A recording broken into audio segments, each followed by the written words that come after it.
Okay students, let us find out how to insert column and column break. When you type in Microsoft Word, by default the text is displayed in a single column style or in a paragraph style. If you wish to format the document in newspaper style, that is, column style, Word enables you to create a document in 2 or more columns. Inserting columns. The easiest way to create a multi-column document is to use the Columns button in the Page Setup group on the Page Layout tab. Select the text. Click on the Columns button.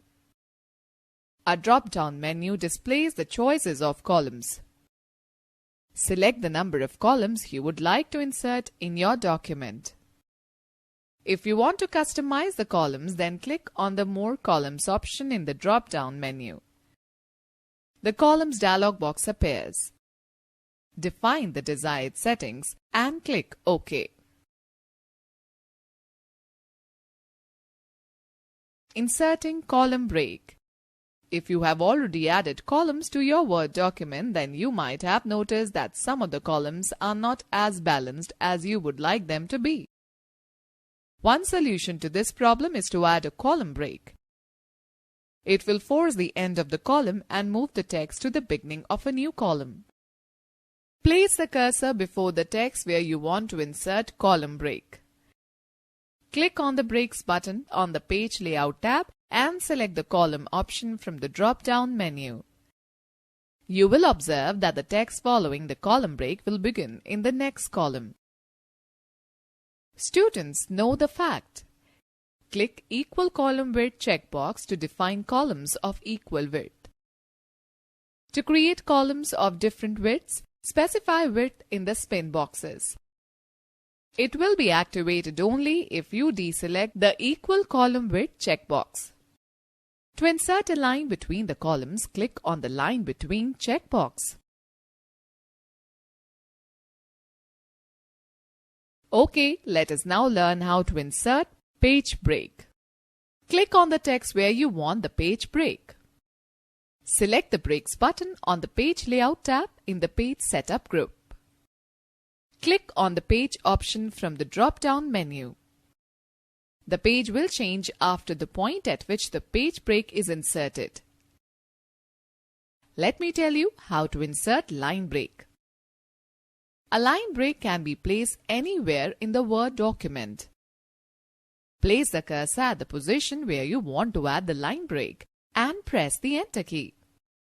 The rest of the text will move to the next line.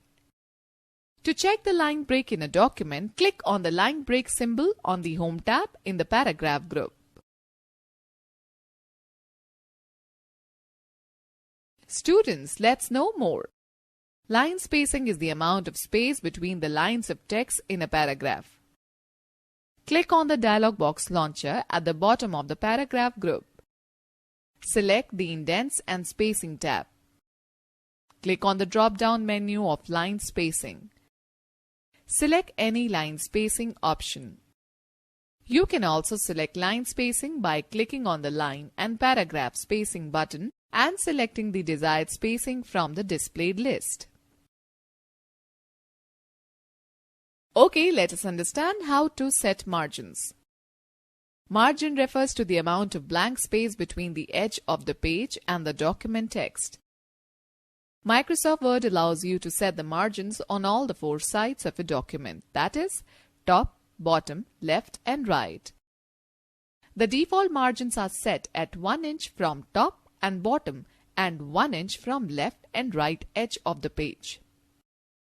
Using ruler bars. To change the left to right margins, point to a margin boundary on the horizontal ruler.